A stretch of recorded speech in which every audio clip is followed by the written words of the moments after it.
کہیں بشیر و نذیر کہا، کبھی چہرہ اور شفیع مبارک کا تذکرہ کرنا ہوا تو وہ تحاولی بلا سجا کہا۔ بس یہی تک نہیں، اس کی حکومت چاند کی چاندنی کا ہے، دریا کی روانی بنانے پر ہے، سمندر کی دویانی بنانے پر ہے، آبشاروں کے منقل پر ہے، کہکشاں کے جمال نبھانے پر ہے۔ آئیے ہم آپ اسی بارگاہ میں درود پاک کی ڈالی عشق محبت کی تھالی میں سجا کر پیش کریں، پڑھیں بابا سے پڑھیں اللہم صلی علی سیدنا و مولانا۔ رات میں نے جس آیت کریمہ کی تلاوت کا شرف حاصل کیا ہے، رب قریب ارشاد فرماتا ہے، الا ان اولیاء اللہ لا خوف علیہم ولا هم يحزنون۔ بے شک اللہ کے جو ولی ہوتے ہیں ان کے اندر نہ کوئی ڈر ہے نہ کوئی حزن ہے۔ تمام علماء کا اس چیز پر ایمان ہے کہ اولین سے لے کر آخرین تک جتنے بھی اولیاء کرام اس دنیا میں آئے ہیں، تمام اولیاء کرام کا سردار کوئی ذات ہے تو وہ ذات عبد القادر جیلانی کی ذات ہے۔ بے شک سرکار غوث اعظم کی تعریف و توصیف جتنی بھی کی جائے وہ کم ہے۔ ہر زمانے میں ان کی تعریف و توصیف ہوئی ہے، اور یہ ہندوستانیوں کا نصیبہ ہے کہ جب 11ویں شریف کا موقع آتا ہے ایسا لگتا ہے کہ غوث اعظم ہمارے درمیان موجود ہوں، کیونکہ ہندوستان میں سب سے زیادہ قادری پائے جاتے ہیں۔ پوری دنیا کا جائزہ ہے جو ہمارا قرآن ہے ہندوستان کی آزادی سے پہلے، اور یوں کہیں کہ غوث اعظم کا صدقہ ہے کہ آج بھی ہندوستان میں مسلمان عزت و آبرو کی سانس لے رہا ہے۔ آئیے میں آپ کو بتاتا ہوں سرکار صلی اللہ علیہ وسلم کے زمانے میں ایک بہت ہی بڑا ایوانہ تھا جو قرن کا رہنے والا، جس کا نام اویس قرنی ہے۔ ان کی خواہش تھی کہ سرکار کی وہ زیارت کریں، اپنے ماتھے کی آنکھوں سے سرکار کو دیکھ لیں۔ ایک مرتبہ ان کا مدینہ آنا ہوتا ہے، اتفاق سے سرکار سفر میں ہوتے ہیں۔ حضرت اویس قرنی کی ملاقات ہمارے نبی سے نہیں ہوتی ہے، وہ واپس چلے جاتے ہیں، قرن پہنچتے ہیں۔ سرکار کے وصال کا وقت قریب ہوتا ہے، سرکار پردہ فرمانے والے ہیں۔ سرکار حضرت عمر حضرت علی کو بلاتے ہیں اور کہتے ہیں کہ میرے وصال کے بعد بھی پر قرن چلے جانا، وہاں پر میرا ایک دیوانہ رہتا ہے، میرا چاہنے والا رہتا ہے، مجھ سے محبت کرنے والا رہتا ہے، جانا اور اسے سلام پیش کرنا، یہ چھپا دینا اور یہ کہنا کہ میری امت کی مغفرت کے لیے دعا کرے۔ سرکار کا وصال ہو جاتا ہے۔ حضرت عمر حضرت علی مدینے سے قرن کی طرف جا رہے ہیں۔ انہوں نے پوچھا قرن پہنچنے کے بعد کیا یہاں پر کوئی اویس نام کا کوئی اللہ کا ولی رہتا ہے؟ جاننے والے نہ سمجھ سکے، وہاں کے لوگ حضرت اویس قرنی کی ذات کو نہیں سمجھتے تھے۔ بلاخر حضرت عمر حضرت علی حضرت اویس قرنی کے پاس پہنچتے ہیں اور کہتے ہیں یا اویس قرنی، سرکار صلی اللہ علیہ وسلم نے آپ کو سلام کہا ہے اور یہ آپ کو یہ چھپا دیا ہے۔ سرکار نے فرمایا ہے کہ ان کی امت کے مغفرت کے لیے دعا کرے، یہ کہنا ہی تھا۔ حضرت اویس قرنی سجدے میں چلے جاتے ہیں اور یہ کہتے ہیں اے پروردگار عالم، تو میرے نبی کی امت کو بخش دے، میرے نبی کی امت کو بخش دے۔ آپ کو معلوم ہونا چاہیے وہ کون نبی ہے۔ وہ نبی سرکار صلی اللہ علیہ وسلم جب پیدا ہوئے تو اپنی امت کے لیے روتے ہیں، جب جا رہے ہیں پوری زندگی روتے رہے، جب جا رہے ہیں ایک پیغام دے کے جا رہے ہیں جو میرے اولیاء ہیں، جو اللہ کے اولیاء کرام ہیں، جو اس سے محبت کرنے والے ہیں، جو میرے عاشق ہیں، وہ بھی میری امت کے لیے دعا کریں، وہ میری امت کی مغفرت کے لیے دعا کریں۔ محترم دوستو، روایتوں میں آتا ہے سیدہ عائشہ فرماتی ہیں سرکار صلی اللہ علیہ وسلم بسا اوقات ان کا سجدہ اتنا طویل ہو جاتا، میں پریشان ہو جاتی، کہیں ایسا تو نہیں نبی کی کی روح کا وسیع تصویر سے پرواز کر رہی ہو. میں کبھی انہیں جگا دیا کرتی تھی, ان کے پیٹھ پہ ہاتھ لگا دیا کرتی, جو جی سردار سجدے سے اٹھے تو میں کیا دیکھی, میرے نبی اس طرح ہزاروں قطار رو رہے ہیں, ان کی داڑھی مبارک کی بال بھیگ رہے ہیں. حضرت اویس قرنی سجدے میں جاتے ہیں, روتے ہیں, کیا وسائی کرتے ہیں اور یہ کہتے ہیں اے پروردگار عالم تو میری امت میرے نبی کی امت کو بخش دے, میرے نبی کی امت کی مغفرت فرما. یہ کہنا ہی تھا. غیب سے آواز آئی اے اویس قرنی تمہاری اس سفارش پر میں نے آدھی امت کو بخش دیا اور آدھی امت کو میرا ایک ولی ہوگا, میرا ایک بندہ ہوگا, میرے نبی کا وہ عاشق ہوگا اس کی سفارش پر, اور آدھی امت کو بخش دوں گا.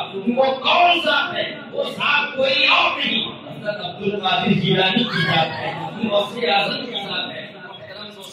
کبھی کبھی میں سوچنے لگتا ہوں میرے نبی صلی اللہ علیہ وسلم ابھی اس دنیا میں تشریف لائے نہیں ہیں, ان کا تذکرہ ہو رہا ہے, ان کی تعریفیں ہو رہی ہیں, توصیفیں بیان کی جا رہی ہے, مدسرائی ہو رہی ہے, مدسرائی کی جا رہی ہے, نعتیں پڑھی جا رہی ہیں. ہر نبی آ رہا ہے, میرے نبی کا تذکرہ کر رہا ہے. آدم آ رہے ہیں, نبی کا تذکرہ کر رہے ہیں. حضرت شیس آ رہے ہیں, نبی کا تذکرہ کر رہے ہیں. حضرت نوح آ رہے ہیں, نبی کا تذکرہ کر رہے ہیں. حضرت ہود آ رہے ہیں, نبی کا تذکرہ کر رہے ہیں. حضرت ثمود آ رہے ہیں, نبی کا تذکرہ کر رہے ہیں. حضرت یحییٰ آ رہے ہیں, نبی کا تذکرہ کر رہے ہیں. حضرت زکریا آ رہے ہیں, نبی کا تذکرہ کر رہے ہیں. کمال تو یہ ہے جب میرے نبی اس دنیا میں نہیں آئے تھے, جب ہوا یعنی پورب کی ہوا پچھم کی ہوا سے ٹکراتی تو یہ کہتی اے پچھم کی ہوا خوش ہو جا, اب ہمارا مسیحا آنے والا ہے, اب ہمارا بابا آنے والا ہے. بلا تشبیہ یہ سمجھے جب اویس قرنی کے پاس غیب سے یہ آواز آئی تھی اے اویس قرنی آدھی امت کو عبدالقادر کی سفارش پر میں بخشوں گا. وہاں پر حضرت عمر بھی تھے, وہاں پر حضرت علی بھی تھے, اور صحابہ کا یہ طریقہ تھا جن جن چیزوں کو دیکھتے تھے آپس میں تذکرہ کیا کرتے تھے. حضرت عمر حضرت علی جب مدینہ گئے ہوں گے کبھی حضرت ابوبکر کے سامنے تذکرہ کیا ہوگا, کبھی حضرت عمر حضرت علی نے حضرت عثمان کے سامنے تذکرہ کیا ہوگا, حضرت علی حضرت ابو حضرت عمر نے کبھی حضرت ابو ذر غفاری کے سامنے تذکرہ کیا ہوگا, کبھی حضرت بلال کے سامنے تذکرہ کیا ہوگا, اور کبھی حضرت جابر کے سامنے تذکرہ کیا ہوگا, حضرت ابو ہریرہ کے سامنے تذکرہ کیا ہوگا, حضرت عبد الرحمن بن عوف کے سامنے تذکرہ کیا ہوگا. میرے کہنے کا مقصد یہ ہے نبی آئے نہیں ہے, نبی کا تذکرہ ہو رہا ہے. بلا شبہ ابھی غوث اعظم آئے نہیں ہے, ان کا تذکرہ صحابہ میں ہو رہا ہے, ان کا تذکرہ تابعین میں ہو رہا ہے. بس یہی تک نہیں, غوث اعظم کا زمانہ ختم ہوتا ہے, اولین کو تذکرہ کر ہی رہے تھے. غوث اعظم کے بعد غوث اعظم کے بعد جو ائمہ کرام آئے, غوث اعظم کے بعد جو سلف صالحین آئے, غوث اعظم کے بعد جو صدیقین آئے, وہ بھی غوث اعظم کا تذکرہ کرتے ہیں. آپ بھی کے بریلی کے شہر میں بہت بڑا عاشق گزار ہے جسے ہر پوری دنیا عاشق رسول امام احمد رضا کہتا ہے, امام احمد رضا کہتی ہے وہی عاشق رسول ہے. کبھی کا کہا ہے, کبھی تصویر کشی یوں کہی ہے, وقت مرتبہ ہے خوف ہے والا تیرا, ان کے اونچوں کے سروں سے ہے ان قدم آیا رہا. غوث اعظم نے جب کہا آدھی قدمی اعلیٰ رقبتی کلی ولی اللہ, یعنی میرا یہ قدم تمام اولیاء کرام کی گردنوں پر ہے. میں آپ کو بتاتا ہوا چلوں غوث اعظم نے ایسا کیوں کہا. غوث اعظم کو یہ پاور نے جس نے دیا تھا یاد رکھیں, حدیث پاک کہتی ہے اللہ کے رسول صلی اللہ علیہ وسلم معراج کے لیے تشریف لے جا رہے ہیں. حضرت عبدالقادر جیلانی غوث اعظم سمدانی کی روح عالمی ارواح سے آتی ہے اور اپنا کندھا پیش کرتی ہے. سرکار صلی اللہ علیہ وسلم براق پر چڑھنے سے پہلے غوث اعظم کے کندھے پر اپنا قدم رکھتے ہیں اور پوچھتے ہیں تو کون ہے. غوث اعظم نے فرمایا کہ یا رسول اللہ میں عبدالقادر. نبی نے فرمایا اے عبدالقادر تم میری گردن کو اپنے کندھوں پہ رکھتا ہے, قیامت تک جتنی اولیاء کرام آئیں گے تمام اولیاء کرام کی گردنوں پر تمہارا قدم ہوگا. محترم دوستو پر اس کا کہنا چاہتا ہوں غوث اعظم رضی اللہ تعالیٰ عنہ کو یہ پاور یہ بشارت کون دے رہا ہے؟ نبی آخر الزمان دے رہے ہیں, نبی کونوں مکہ دے رہے ہیں, نبی پاک یہ دے رہے ہیں. سرکار صلی اللہ علیہ وسلم کے احسان پہ جتنا بھی آپ قربان جائیں وہ کم ہے. یہ ہمارا نصیبہ ہے. یہ ہمارا جو ہمیں جو نبی ملا وہ تمام نبیوں میں آتا ہے, تمام نبیوں میں والا ہے, تمام نبیوں میں اونچا ہے. اسی طریقے سے ہمیں جو ولی ملا, ہم جس ولی کے ماننے والے ہیں, جس غوث کے ماننے والے ہیں, وہ تمام اولیاء کرام میں آتا ہے, تمام کتب میں آتا ہے, تمام صالحین میں آتا ہے, تمام صدیقین میں آتا ہے. بارش کا موسم ہے, بارش کی جب بات چل رہی ہے میرے ذہن میں غوث اعظم کا زمانہ آ جا رہا ہے. غوث اعظم رضی اللہ تعالی عنہ ایک مرتبہ واعظ فرما رہے تھے, تقریر کر رہے تھے, خطاب فرما رہے تھے. جو ہی خطاب فرمانا ہوا موسلادھار بارش ہونے لگی, پورا آسمان بادل سے چھا گیا. لوگ انتشار ہو گئے, لوگ منتشر ہو گئے, لوگ ادھر ادھر ہونے لگے. غوث اعظم نے فرمایا اے بارش, میں لوگوں کو جوڑنے کے لیے, اپنے نبی کے پیغام کو آموتام کرنے کے لیے اکٹھا کرتا ہوں تو انہیں منتشر کرتا ہے. یہ کہنا ہی تھا, بارش رک جاتی ہے. غوث اعظم رضی اللہ تعالی عنہ کا کہنا تھا بارش رک جاتی ہے, اسی مجلس میں رکتی ہے, لیکن بارش ہونے لگتی ہے. محترم دوستو, یہ غوث اعظم کا زمانہ میں آپ کو بتاتا ہوا چلوں. وہ غوث اعظم رضی اللہ تعالی عنہ وہ فرماتے ہیں اگر میرا مرید پچھم کے بارڈر پہ رہے اور میں پورب کے بارڈر پہ رہوں, میرا مرید کا صدر اگر کھل جائے تو میں پورب کے بارڈر پر رہ کر اس کے صدر کو ڈھانپ دیا کرتا ہوں, اس کے صدر کو چھپا دیا کرتا ہوں.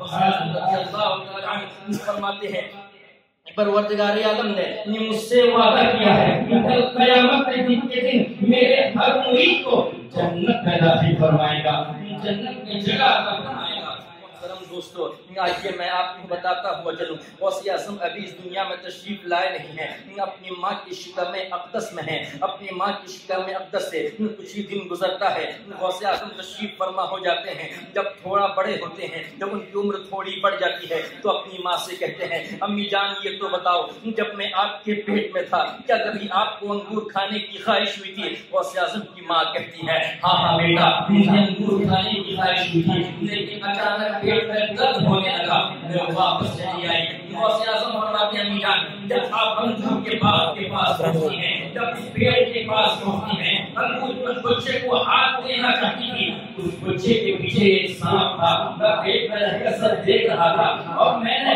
پیٹ میں رہ کر اپنے کروٹ کو بدل دیا, آپ کے پیٹ میں درد ہونے لگا, آپ واپس چلی آئی. محترم دوستو, میں یہیں پر رک کر کہنا چاہتا ہوں وہ غوث اعظم وہ عبد القادر جیلانی جب ماں کے پیٹ میں رہ کر اپنی ماں کی حفاظت کر سکتا ہے, وہی غوث اعظم مقام میں رہ کر اپنی قبر میں ہم مریدوں کی بھی حفاظت کر رہا ہے, ہم مریدوں کو بھی اپنے دامن میں سمیٹا ہوا ہے. محترم دوستو, آج میں آپ کو بتاتا ہوا چلوں درود پاک پڑھے تو میں آگے بڑھی.